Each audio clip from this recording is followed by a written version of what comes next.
Have you found that to be true, Willie? That I mean, I know in my own case that I've had to cut ties with people. Yeah.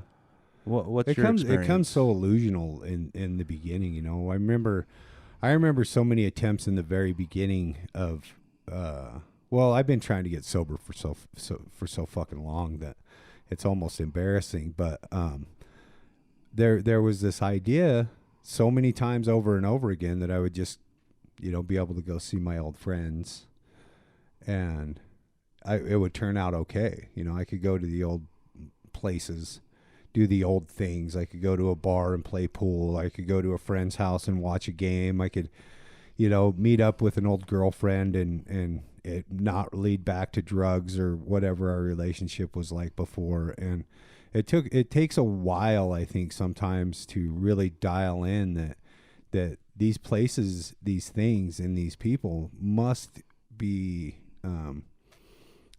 removed from our lives, because I'm just as addicted to people, places, and things as I am anything else. I used people, places, and things as a solution to the problem of self, just as much as I used drugs and alcohol as a solution for problem to self. And so it's definitely a process in learning that stuff. I can't remember what your question is because I wasn't listening to you, but Yeah. I don't know if that helps or Well, no, I was just Yeah. looking for maybe some specific examples Yeah. of people. So people for sure. In early sobriety, I've talked about my time in treatment when I was 24, Mm-hmm. and I went through treatment and I met a lot of neat people. But when I got out of treatment, I found myself needing to spend a lot of time alone, because I was always gravitating towards the same type of people. And so one of the things that happened to me in order to get me sober was that friends that I thought were friends, and codes that I thought were codes, had to be removed from my life, right? And so growing up the way that I did, Did you say codes? codes like What do you mean? like values, certain Okay. certain belief structures, Okay. rules, and for me it was the street code, Right. right? Right. Okay. And so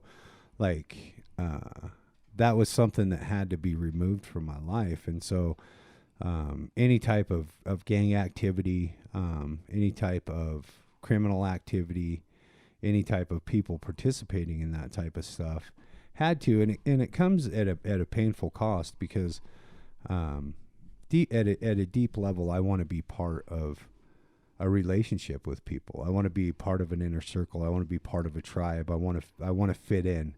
I never felt like I did, and we've heard that so many times on the show that we as alcoholics find that we don't feel like we fit in anywhere. We always kind of feel different, and so finding a place that works for us in active addiction, it's really difficult to break up with that stuff. It's really difficult to come to the belief that those things can be toxic and dangerous for the ultimate well-being of ourselves, and so breaking up with the theory of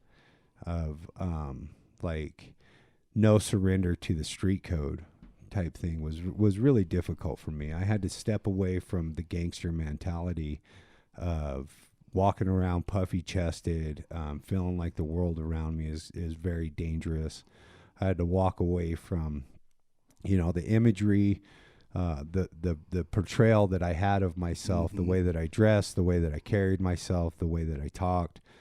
I had to break up with all those things and start over kind of on a new slate. And it's been a really interesting journey, because I can't sit here and share a message of recovery based in spirituality while if I'm still, wearing colors to a gang and selling drugs and not being sober, and living in that kind of street mentality. So all those things had to be removed from me. Anybody that is in active addiction that is not around me in a recovery setting I avoid completely. Mm-hmm. Right? I don't go to the bar to hang out with people that are drinking. Right.